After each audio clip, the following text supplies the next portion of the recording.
पता चल गया कि जहर है। उनकी नंद बाईसा उदाबाई ने, जो हमेशा तो द्वेष करती थी, परंतु उन्होंने मीराबाई को बता दिया कि इसमें जहर है। तो मीराबाई ने कहा अब तो ये भगवान के अर्पण कर दिया, अब तो ये प्रसाद हो गया है। तो मीराबाई तो फिर पैर में घुंघरू बांध के और भजन गाने लग गई। पग घुंघरू बांध मीरा नाची रे, ये वाला भजन गाने लग गई। तो इसका भावार्थ ये है कि भगवान हमसे दूर नहीं है, भगवान हमेशा हमारे साथ है। जब भगवान हमारे साथ है तो संसार और जहर, संसार का जहर हमारा क्या बिगाड़ सकता है। बहुत अच्छा, बहुत अच्छा, बहुत सुंदर भाव। तो मीराबाई की क्या बात कहे, हमारे बीच में भगवत स्वरूप ही थी मीराबाई। आज भी मीराबाई है ही, वो हमें साकार रूप से दिखाई नहीं देती, लेकिन वो तो कण कण में व्याप्ति है। तो अब गीता जी का अभ्यास करते हैं। दूसरे अध्याय का 9वां श्लोक होगा आज शायद।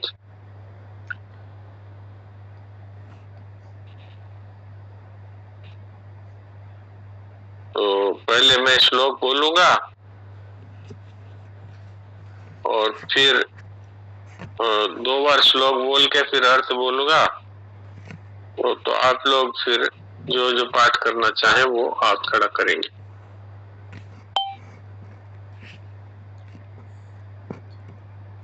दूसरे अध्याय का 9वां श्लोक। सत्संग ग्रुप में वैसे ये श्लोक डाला हुआ रहता है, आप लोग इससे अभ्यास करते होंगे। तो अगर नहीं कर रहे हो तो उसके साथ साथ अभ्यास करेंगे तो श्लोक शुद्ध हो जाएगा। वो गीता रस धारा की जो संचालन करता है वो दीप्ति जी पारिक, उनका गया हुआ है और वो शुद्ध पाठ कराती है। तो मैंने उसी को जयेश भाई को बोल दिया, जयेश भाई उसी को 3 बार रिपीट करने के हिसाब से रिकॉर्ड करके डाल देते हैं सत्संग ग्रुप में। तो सभी लोग कृपा करके जो पाठ करना चाहते हैं अथवा जो यहाँ नहीं भी करते हैं तो भी गीता जी शुद्ध करने के भाव से उस श्लोक को ठीक प्रकार से सुने और साथ में गीता जी सामने रख करके और उसके साथ पाठ करें तो गीता जी की शुद्धि हो सकती है अपने लिए। वैसे तो गीता जी परम शुद्ध है ही, पर अपने उसको अशुद्ध ना बोले इसके लिए। दूसरे अध्याय का 9वां श्लोक। संजय उवाच एवं मुक्त्वा ऋषिकेशं गुडाकेश परन्तप न योत्स्य इति गोविन्द भुक्त्वा तूष्णीं बभूवः। संजय उवाच एवं मुक्त्वा ऋषिकेशं गुडाकेश परन्तप न योत्स्य इति गोविन्द भुक्त्वा तूष्णीं बभूवः। संजय बोले, हे शत्रुतापन धृतराष्ट्र, ऐसा कहकर निद्रा को जीतने वाले अर्जुन, अंतर्यामी भगवान गोविंद से मैं युद्ध नहीं करूंगा, ऐसा साफ साफ कहकर चुप हो गए। तो आप में से जो पाठ करना चाहते हैं वो एंडरेज कर दें तो मैं फिर उनमें से कुछ को पाठ करने का मौका दे सकता हूँ। ज्योति। राम प्रणाम जी सा। राम राम। एवमुक्त्वा ऋषिकेशं गुडा। पहले संजय उवाच बोलना है। हाँ, संजय उवाच एवमुक्त्वा ऋषिकेशं गुडाकेशः परन्तप न योत्स्य इति गोविन्द मुक्त्वा तूष्णीं बभूवः। आपका उच्चारण ठीक है, लेकिन ये गुड़ा के स बोले तो स, ये सरसों वाला स बोले आप, वास्तव में ये शहद वाला स है। तो एक बार पहले लाइन फिर बोलिए। एवमुक्त्वा ऋषिकेशं गुडाकेशं। सम नहीं है, ये सम नहीं है, शम है, शम। शम। शहद, शहद वाला स है ये। शम। एक बार फिर बोलिए। एवमुक्त्वा ऋषिकेशं हाँ, गुडाकेशः परन्तप। अब सही है, बस ऐसे अभ्यास करो तो सही हो जाएगा। प्रीति। नारायण जी सा। नारायण। संजय उवाच एवमुक्त्वा ऋषिकेशं गुडाकेशः परन्तप न योत्स्य इति गोविन्द मुक्त्वा तूष्णीं बभूवः। हाँ, सुन रहा आपका पाठ। मृणाली। नारायण। संजय उवाच एवमुक्त्वा ऋषिकेशं गुडाकेशः परन्तप न योत्स्य इति गोविन्द मुक्त्वा तूष्णीं बभूवः। तूष्णी के ऊपर बिंदी है ना, एक बार ये नीचे वाले लाइन फिर बोलो। न योत्स्य इति गोविन्द मुक्त्वा तूष्णीं बभूवः। हाँ, अब ठीक है।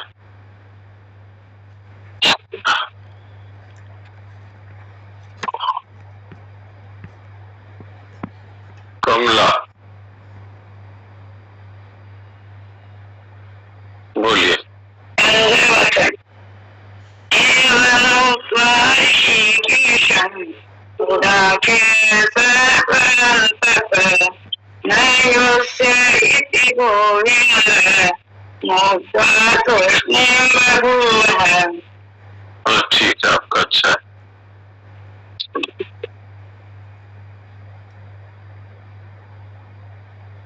सुलोचना।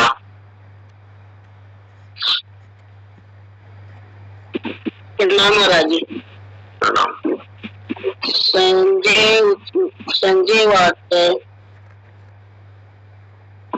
एवमुक्त्वा ऋषिकेशं गुडाकेशः परन्तप न योत्स्य इति गोविन्द मुक्त्वा तूष्णीं बभूवः। अच्छा, ठीक है। अभी तो आपका उच्चारण अच्छा हो गया पहले इसका।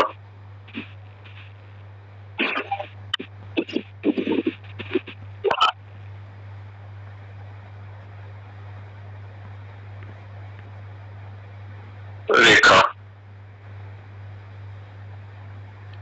राम राम। प्रणाम जी सा। राम राम। संजय उवाच एवमुक्त्वा ऋषिकेशं गुडाकेशः परन्तप न योत्स्य इति गोविन्द मुक्त्वा तूष्णीं बभूवः। नारायण। ठीक है, शुभ है आपका पाठ।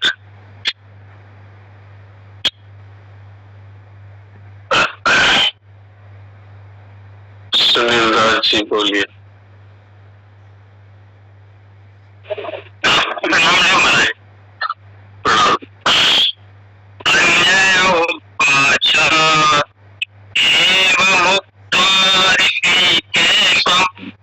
गुडाकेशः परन्तप न योत्स्य इति गोविन्द मुक्त्वा तूष्णीं बभूवः। हाँ, ये आपने गुड़ा के सह बोला है, ये शहद वाला सह है। ऋषिकेशम भी शहद वाला सह है। एक बार पहले लाइन फिर बोलिए।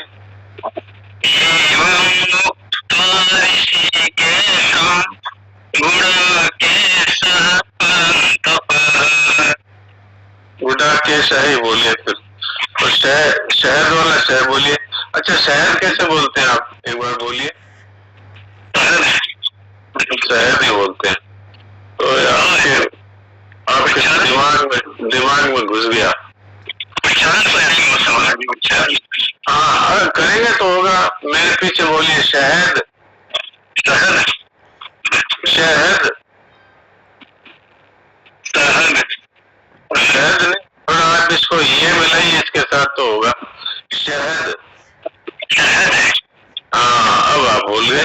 इसका आप कई बार उच्चारण करो, ठीक है? बाकी आपका ठीक है। शहद उच्चारण करना सीख जाएंगे तो बहुत कुछ अच्छा हो जाएगा।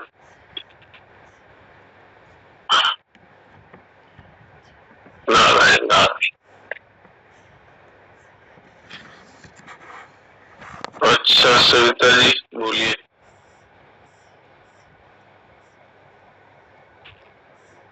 संजय उवाच एवमुक्त्वा ऋषिकेशं गुडाकेशः परन्तप न योत्स्य इति गोविन्द मुक्त्वा तूष्णीं बभूवः। ठीक है, आपका अच्छा।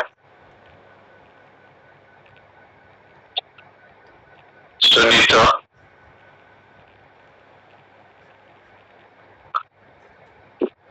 जय श्री कृष्ण।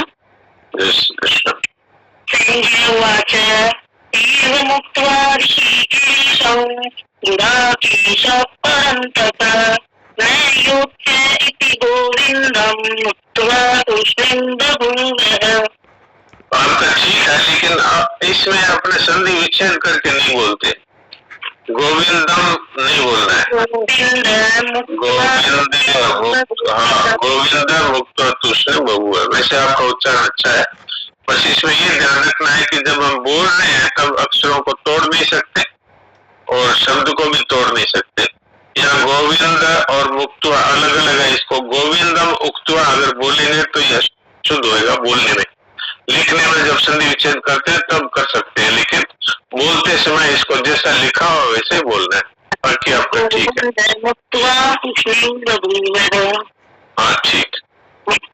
लक्ष्मी केजरीवाल।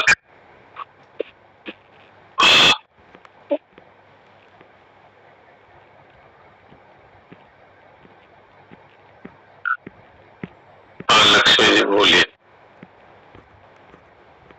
हाँ, बोलिए। संजय उवाच एवमुक्त्वा ऋषिकेशं गुडाकेशः परन्तप न्यायोत्तस्य इति गोविन्द मुक्त्वा तूष्णीं बभूवः। आपके दो जगह थोड़ी अशुद्धि है, बाकी ठीक है। न योतस्य बोले हैं आप। ये यो तय भी आता है, सह भी आता है। योत्स्य, न्यायोत्स्य। हाँ, योत्स्य, अब ठीक है। और आप ऋषि के शम नहीं बोले, सह बोले, सरसों वाला सह बोले। तो पहली लाइन दोबारा बोलिए। एवमुक्त्वा ऋषिकेशं गुडाकेशः।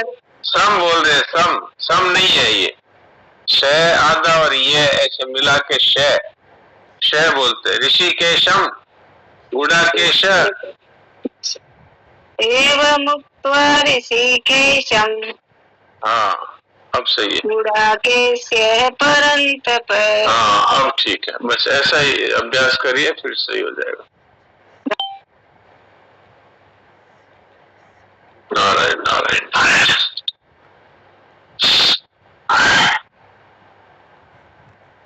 गोविंद गोपाल की जय। तो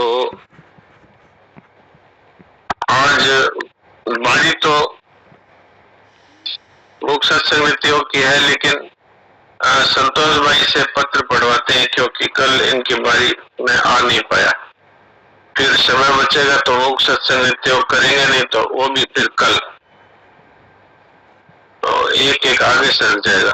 शुक्रवार को प्रश्नोत्तर रहता है तो वहां पर फिर मुख्य सत्संग नीतियों रख देंगे। तो अभी आठवीं का 37वां पत्र हम लोग पढ़ रहे हैं। हाँ, पढ़िए संतोष भाई। राम प्रणाम जी साहब। राम राम। शुरू से पढ़ूं क्या? ठीक है, शुरू से पढ़िए।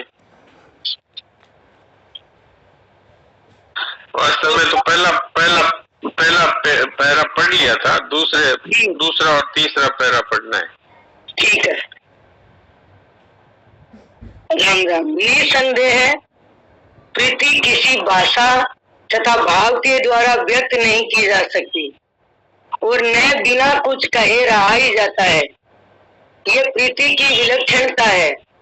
दिव्य चिन्मय प्रीति की जागृति सभी अवस्थाओं से अतीत होने पर स्वतः होती है। व्यक्तित्व का मोह अवस्थाओं में आबाद कर दीन तथा अभिमानी बना देता है, जो वास्तव में प्रमाद है। ठीक है, अब यही तक पढ़ना है। अभी 2 पैरों की बात करते हैं, फिर समय बचेगा तो देवकी जी से कहेंगे नित्य योग, मुख सत्संग नित्य योग की बात सुनाएंगे, और समय नहीं बचेगा तो फिर कल सुनेंगे। ये बहुत ही एक गंभीर बात शरणाजी महाराज ने देवकी जी को लिखी है। प्रीति किसी भाषा या भाव के द्वारा व्यक्त नहीं की जा सकती। अब आप बताइए, अगर मैं आपसे प्रेम करता हूं तो इसको, प्रेम को क्या किसी शब्द में कहा जा सकता है? ये तो एक आंतरिक अनुभूति है। संसार का प्रेम है वो तो फिर भी जड़ता मिश्रित प्रेम होता है, और कई बार इसमें कुछ लेने की इच्छा भी रहती है, इसलिए उसको प्रेम नहीं कह करके आसक्ति कहा जा सकता है। पर यहाँ पर भी यदि लेने की किंचन मात्र भी भावना न हो और केवल देने की ही भावना हो, जैसे राधा और कृष्ण का प्रेम है वो ऐसा है। राधा जी की प्रत्येक क्रिया, प्रत्येक चिंतन इसी भाव को लेकर होता है कि भगवान श्री कृष्ण को कैसे सुख मिले, कैसे आनंद मिले, कैसे उनको आराम मिले, कैसे उनकी सुविधा हो, कैसे उनकी प्रसन्नता हो। इसी तरह से भगवान कृष्ण का यही भाव, यही चिंतन, यही क्रिया कि राधा जी को किस तरह से प्रसन्नता हो, सुख हो, आनंद हो, तो ये वास्तव में प्रीति है। अब आप इसको शब्दों में कैसे व्यक्त करेंगे? ये तो भाव है।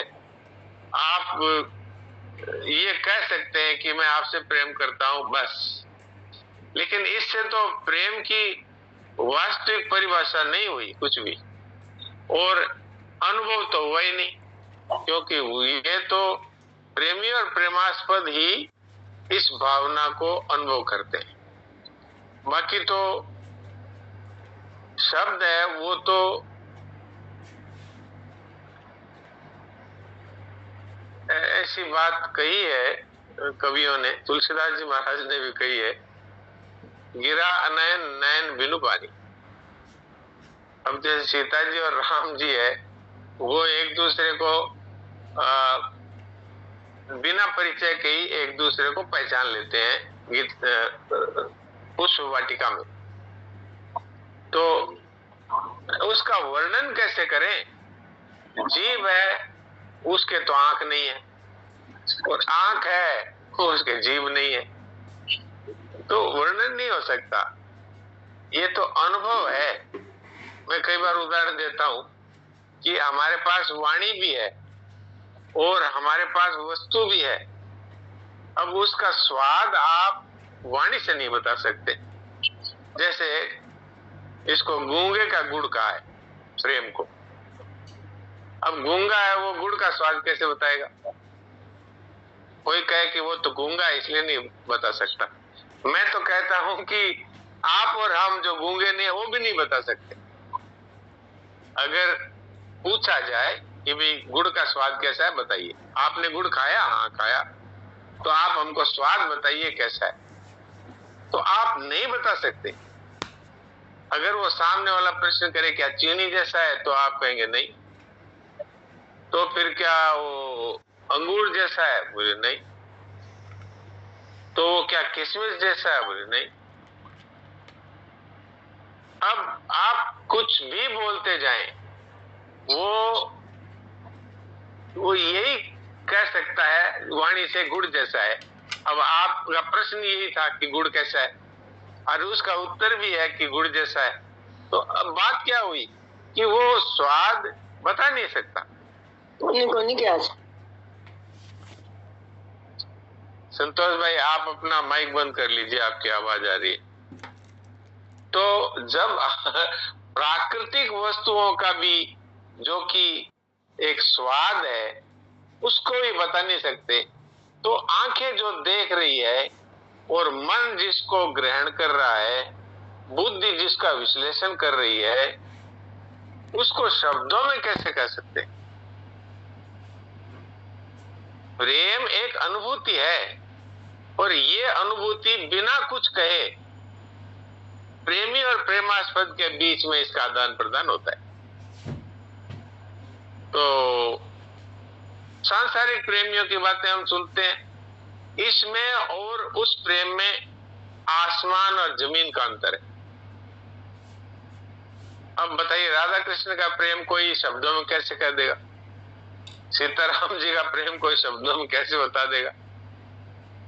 तो ये बात यहां पर कही है महाराज जी ने। निसंदेह प्रीति किसी भाषा या भाव के द्वारा व्यक्त नहीं की जा सकती, और बिना कहे रहा भी नहीं जाता। अब कह तो नहीं सकते, लेकिन भक्तों ने भी कहा है, संतों ने भी कहा है, और प्रेमियों ने भी कहा है, और प्रेमास्पद भी कहते हैं, लेकिन वो शब्द में वो भाव व्यक्त नहीं किया जा सकता, वो स्वयं संवेद्य स्थिति है। ये बात कहना चाहते हैं। अब इसमें एक बात यह है कि उस तरह का प्रेम कैसे जागृत होता है? तो उस तरह का प्रेम जागृत होता है जब मनुष्य जड़ पदार्थों से, परिस्थितियों से, अवस्थाओं से अपने आप को बिल्कुल संबंध रहित कर लेता है। नहीं तो ये परिस्थिति आ गई, ओ ये तो बड़ी खराब आ गई, ये परिस्थिति आ गई, ये तो बहुत अच्छी आ गई। इस तरह से राग और द्वेष में फंसा हुआ है। क्रियाओं में भी राग और द्वेष में फंसा हुआ है। पदार्थों के मिलने बिछड़ने में भी राग और द्वेष में फंसा हुआ है। तो वो प्रीति का अनुभव नहीं कर सकता। ये समता रूपी भूमि में योग रूपी वृक्ष उत्पन्न होता है, जहां पर राग द्वेष, निंदा स्तुति, जय पराजय, लाभ हानि, इस तरह के द्वंद्व नहीं है, वहां समता है। तो समता है, ये ब्रह्म का स्वरूप है। निर्दोषम समम ब्रह्म तस्मात् ब्रह्मणि ते स्थिता। ब्रह्म निर्दोष और सम है, इसलिए जो निर्दोष और सम हो गए वो ब्रह्म ही है, वो ब्रह्म स्वरूप ही है। तो समता रूपी भूमि में योग रूपी वृक्ष उत्पन्न होता है, और उस योग रूपी ब्रह्म में ज्ञान रूपी फल लगता है, और उसमें आनंद रूपी रस स्वतः ही प्रकट होता है। ये है प्रेम की, प्रीति की, आनंद की जो प्राकट्य है, उसकी ये उत्तरोत्तर उच्च अवस्थाएं हैं। तो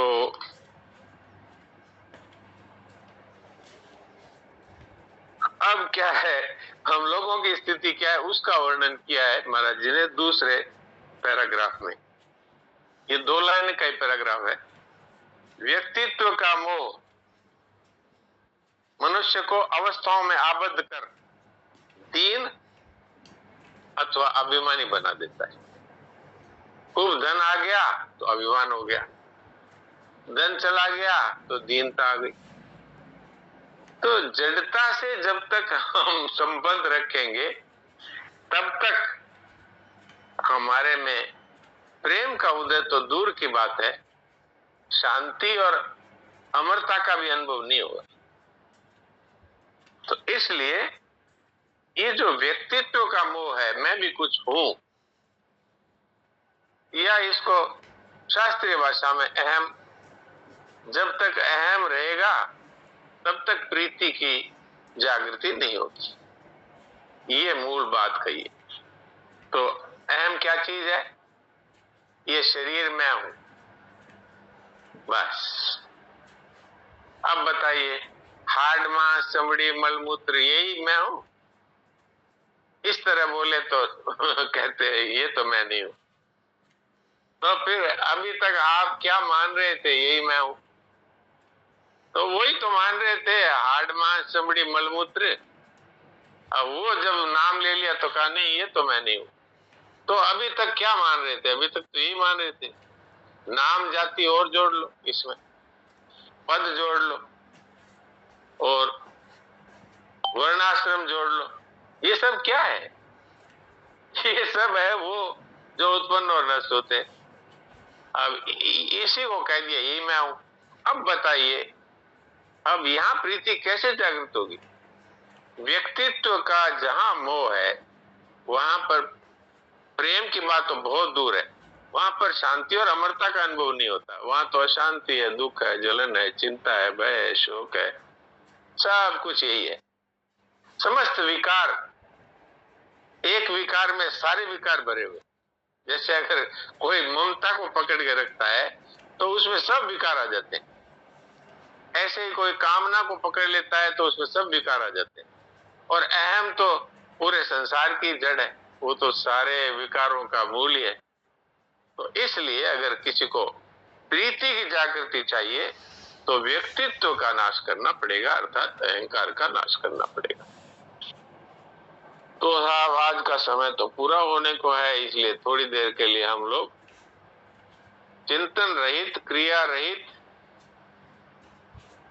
और एक अवस्था परिस्थितियों से रहित एक स्वरूप में अपनी स्थिति का अनुभव करने के लिए, और आज दोपहर में हमारे जो साधक संजीवनी की सभा होती है 3 से 4, उसमें एक बहन ने प्रश्न किया था, भोग सत्संग के बारे में कुछ बताइए। तो भगवान की जो प्रेरणा होती है वही शब्द निकल जाते हैं। तो वो बात आई, अगर भोग सत्संग कोई करना चाहे तो उसके लिए मूल मंत्र है असत भाव न विद्यते। ये मूल मंत्र है। जो उत्पन्न और नष्ट होने वाला जो कुछ है जड़ असत, उसकी सत्ता है ही नहीं, उसका अभाव ही है। अगर इस बात को हम स्वीकार कर लें, तुलसीदास जी ने इसको चौपाई में साफ कहा है, देखिए सुनिए गुनिए मन माही। देखिए ये दिखता है संसार, सुनिए सुनाई देता है, इसके इतना धन है, इसके इतनी फैक्ट्रियां है, इसके इतना ये है, ओहो ये तो बहुत बड़ा है। देखिए सुनिए गुनिए मन माही, ओहो ये इतना है, वो उतना है, इसके इतना है, मेरे इतना नहीं है, ये होना चाहिए, वो होना चाहिए। ये सब कुछ क्या है? मोह मूल, अज्ञान मूलक है, अर्थात असत है। असत है, इसका अभाव है। तो शेर जी कहा करते थे, किसी को यदि जिसको मुख सत्संग कहते हैं उसको शेर जी कहते थे अचिंत्य का ध्यान। तो यदि किसी को अचिंत्य का ध्यान या मुख सत्संग या चुप साधन करना हो तो सब कुछ अभाव है, तो एक आत्मा ही रह जाएगा। अब वो चिंतन आता है तो उसका अभाव है, मन में आता है तो मन का भी अभाव है, बुद्धि में आता है बुद्धि का भी अभाव है। तो इसलिए सेठ जी कहते थे ये एक मंत्र है, अड़ंग बड़ंग स्वाहा, ऐसे करके बैठ जाओ। अब जो कुछ था वो तो स्वाहा हो गया, अब पीछे एक आत्म तत्व या परमात्मा यही बचा है। तो ये कितना सरल है। बहुत से लोग कहते हैं तो बहुत कठिन है। तो अब समय हो रहा है, इसलिए जितना देर मिल जाए, कुछ सेकंड है, तो चिंतन रहित क्रिया रहित होकर बैठ जाए। तो तो स्वतः ही हमारी आत्मा में स्थिति होगी।